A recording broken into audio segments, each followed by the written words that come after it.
So I put a face mask on this morning, so the first thing I need to do is go wash it off, and I will be right back. If you are seeing this, moved to Chicago to work for the same company. Andrea worked in the tech department, and Rusty worked in the finance department. And then eventually in 2002, Rusty ended up proposing to Andrea when they were on a vacation in California. And during this time, Rusty was actually getting his MBA at Harvard Business School. And he was actually able to find Andrea a position at Harvard in information technology. And that lasted a few years, but then he ended up getting another job offer in business development for a company that was based out of Atlanta, Georgia. And he and Andrea felt like this would be a great place for them to settle down and raise children, so he decided to accept the position, and off to Atlanta they went.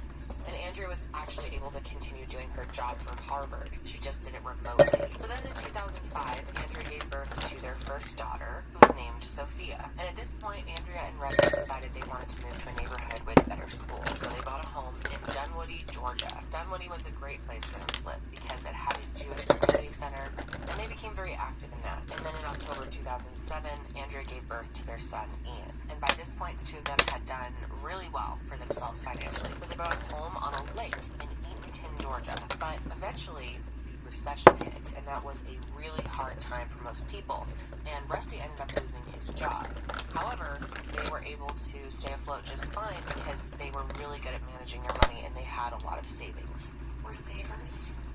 When everyone else is going out to fancy dinners, we're eating peanut butter and jelly at home, so we save our money. I worked many jobs, successful jobs myself. Rusty has made a lot of money over the years.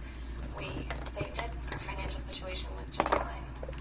In the times that Rusty was unemployed, I was always making consulting income at that time, or he himself was making consulting income at that time.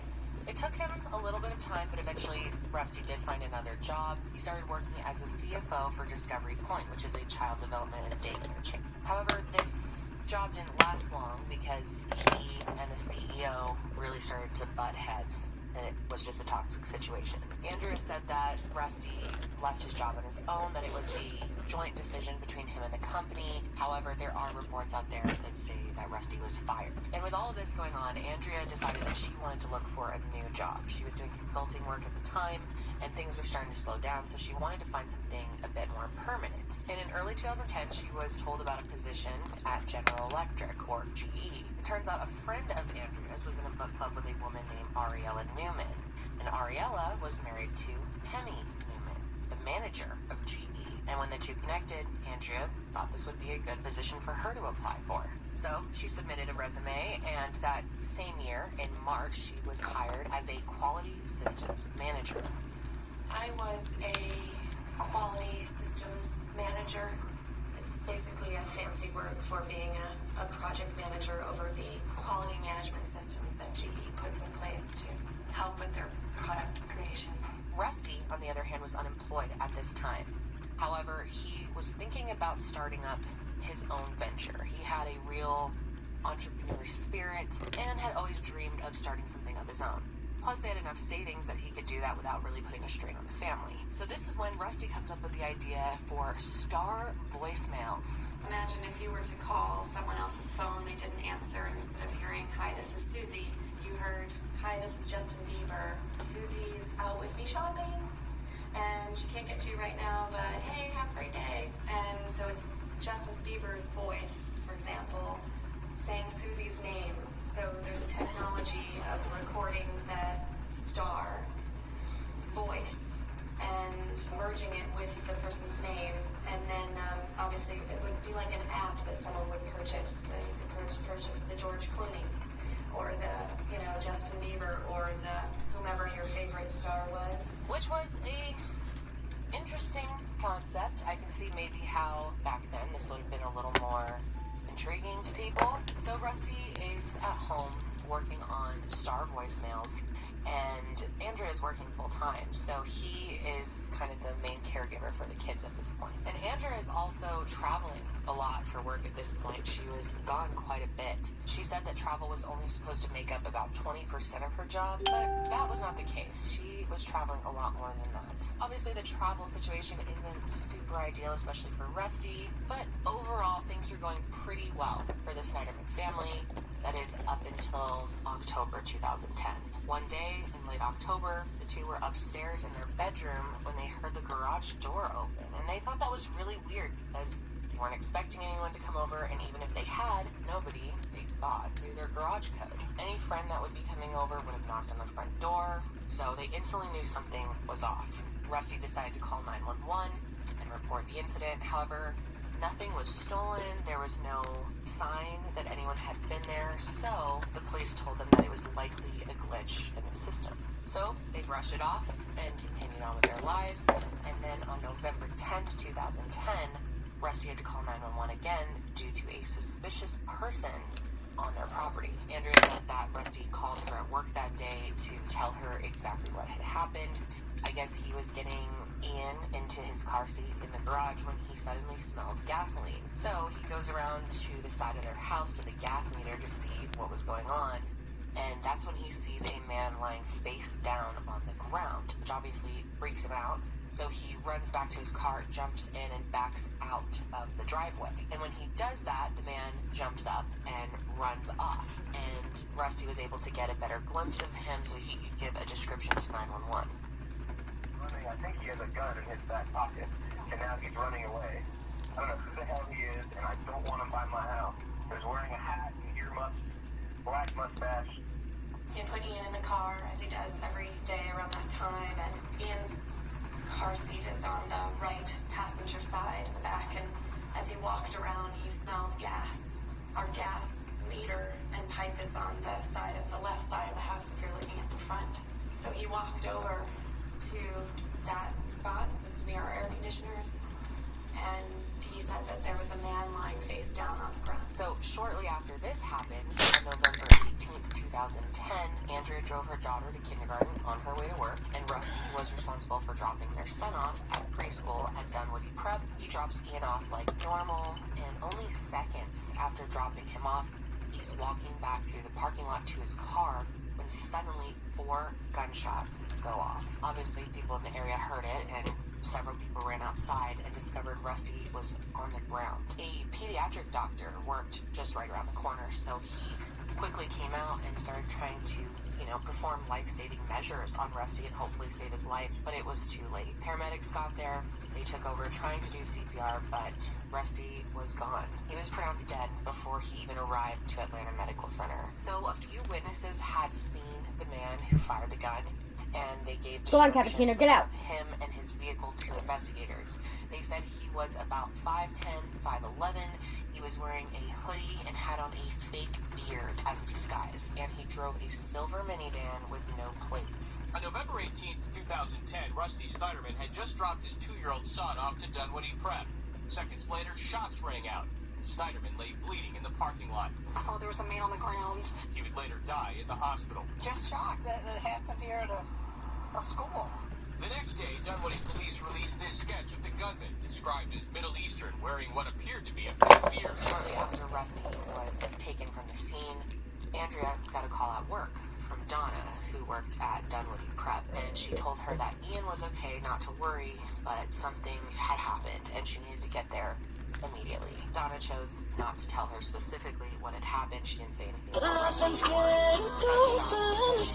to drive there safely. After receiving that call, Andrea said she went to her car and started doing calls herself. Hold on. What? What's the matter? Nothing. I'm filming. I think, we should get for our wedding a little get-together. What? Godfathers. Who? Godfathers. Yeah. A good fella. It's Goodfellas, but yeah.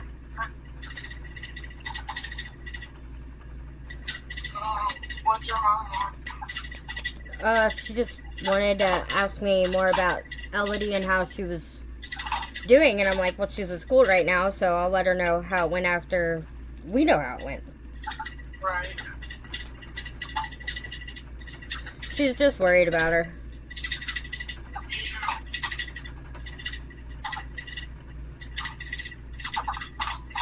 I finally was able to go potty. That's good. Just watch what you're saying about your location or anything else. I know. I'm just saying I ended up finally being able to go to the bathroom. Yeah, I know. I just was reminding you that I was filming, and I don't want them to know where you're at. We said our child's name, so. Yeah, I didn't think about it until after I said it. I think I had, like, I was gonna flood the world if I didn't go find the bathroom soon. Yeah, Yes. that's serious, huh? Serious. Like, it was hurting so bad I was crying. I'm sorry. I know how that is, though, when you really have to go. Yeah. Well, that's all I was thinking. We should eat pizza. Yeah, You get 3 big pizzas that would feed the whole family. I know. Believe me, I know. Because we can't even eat a whole big pizza by ourselves. Right, With 3 of us. right. Because the pieces are huge. That's some pasta salad. Yeah. Mm. And we need to go in there. What? I said, if not, I think we just need to go because that's what I'm craving. Yeah. That and an egg, tomato, and avocado sandwich. Weirdo. I cut up tomatoes if you want in the fridge. Okay. Because I put it on my sandwich this morning. Yeah. When I made my Chica's lunch today. Yeah. I appreciate that. Huh? I said I appreciate it. I was so goddamn tired last night, I didn't know if I was coming or going. Right. I put a sandwich in hers. What else did I put? A peach. A granola bar. And a yogurt. Okay. That sounded like a pretty healthy lunch. What? It sounded like a pretty healthy lunch. Sounds good to me. Me, I have a whole bunch of shit in my bag of junk. Yeah. I got crackers, I got yogurt, I got a muffin top, I had the sandwich, I had cookies, a bag of bugles and a bag of the... Easy to confuse with many other people. Rusty's brother Steve made a public plea for anyone to come forward with any information. We need your help desperately. Any information, anything at all, could help. A search warrant Fortunately, eyeshadow will cover up that fuck up. Or mess up. Sorry, YouTube. Investigators could potentially find evidence of someone who had something against him. And it was during the search of their home that one investigator sat down with the Snyderman family and began to get to know them. And he quickly learned about their early lives and how Andrea and Rusty met, their work history, their children, their personal lives, Rusty's new business venture, etc. Andrea also reminded the investigators about the suspicious events that had happened in the weeks before this. The garage door just randomly opening, and then the strange man who was lying on the ground, and how Rusty had smelled gasoline. She told them that she felt like whoever it was that was lying face down on their property was responsible for his death. And investigators started theorizing as well. They, from the jump, felt like maybe it was someone that Rusty had done business dealings with. They started looking at, anyone who Rusty had worked with over the years and tried to see if there was anyone that stood out to them or anyone who would have something against Rusty. But Andrea said that they were wasting their time. And further on in their conversations with Andrea, one investigator brings up the idea to Andrea that maybe it was someone who had interest in her, and asked her if there was anyone who had ever shown interest in her. And she said yes. Her boss, Hemi Newman. She told investigators that he had expressed interest in her, but that she told him she was not interested in him and that his feelings wouldn't go anywhere. Investigators also seized the family computer and some documents, which included Rusty's life insurance policy, which was for $2 million, and Andrea was the sole beneficiary. Andrea then said throughout the rest of November and all of December, she heard very little about the investigation, and it didn't seem like the police really had come up with any new leads. So in December, she and her parents and her kids all go on a trip to Florida to celebrate what would have been her 10-year anniversary with Rusty, which obviously would have been very difficult. The two of them had actually gotten married in Florida in a synagogue, and this trip was in his memory. But on this trip, Andrea ends up calling a friend and tells her that she knows that Hemi, the boss, was responsible for Rusty's murder. She tells this to a friend, but doesn't tell this to the police. Andrea said that the reason she didn't go to the police was because she was worried that Hemi was monitoring her phone and her emails, and she feared for her safety. However, many people have said this is pretty odd because you'd think this is pretty important information to get to the police as soon as possible. And there's other ways she could have contacted them. You know, she could have used any other phone other than hers. She could have used her parents' email. I mean, it just doesn't make a lot of sense. But nonetheless, she waits until she returns from Florida to go to the police with this information that she thinks she knows who killed her husband.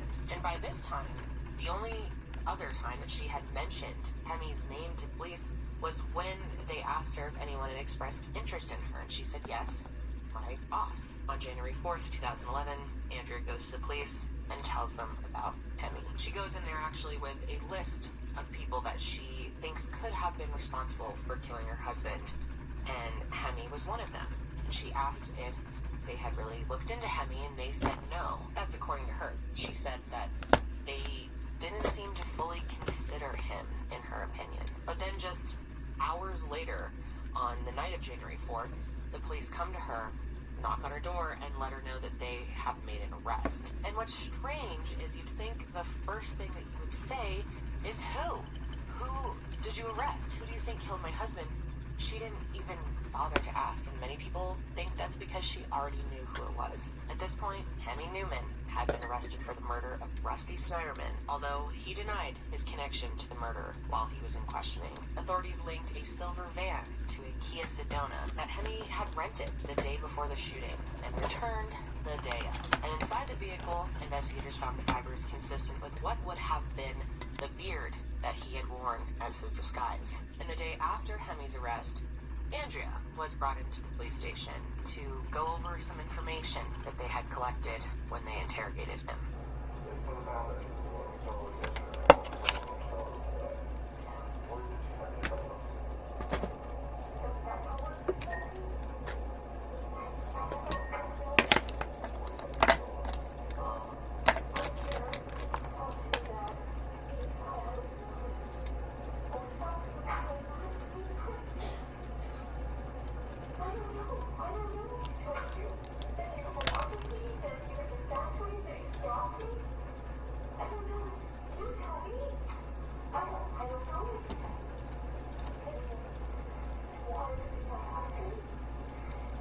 Awaited his trial in the DeKalb County Jail, and his wife, Ariella, filed divorce papers for several reasons, one of which being that she believed Hemi was having an affair. So with that information, the police now have to consider that maybe Andrea and Hemi were having an affair, and maybe Hemi killed Rusty to get him out of the way.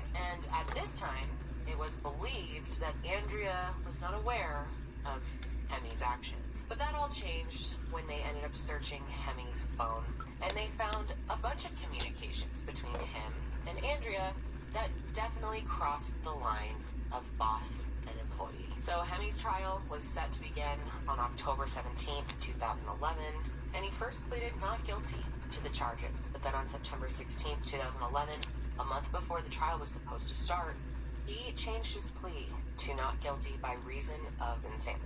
So this essentially means he's admitting that he did kill Rusty. However, he didn't know what he was doing, and therefore he was not guilty of the crime itself. And this plea also means that the prosecution doesn't have to convince a jury that he did it, but instead they have to convince them that he was sane while it happened. So this obviously means the defense is going to try to prove his insanity. And on October 28th, he admitted that he was the guy who was lying on their property face down, and that his plan was to kill Rusty that day. But he decided not to because his son was with him. And during his trial, a forensic psychiatrist testified that in her evaluation of Hemi, he fit the characteristics for bipolar 1 disorder with psychosis. Gonna pause and set up the trip to do my hair real quick. She would want to be with him if she knew that he was going to kill her husband. But when Andrea took the stand, both the prosecution and defense realized that she knew more than she was letting on. On the stand, Andrea denied her affair with Hemi, but she did, however, say that she and Hemi became close friends and would speak about their personal lives with one another. In the course of the time that I knew him, he discussed in the beginning how he was very happy with his children, had some financial problems, but happy in his marriage.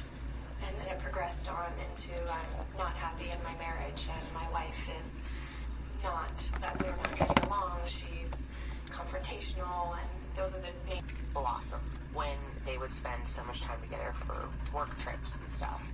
However, she denied it ever becoming romantic or sexual in any way. And she said that whenever Hemi would express feelings for her, she would never return those feelings back. Prior to November 18, 2010, did the defendant ever express his feelings for you? Yes.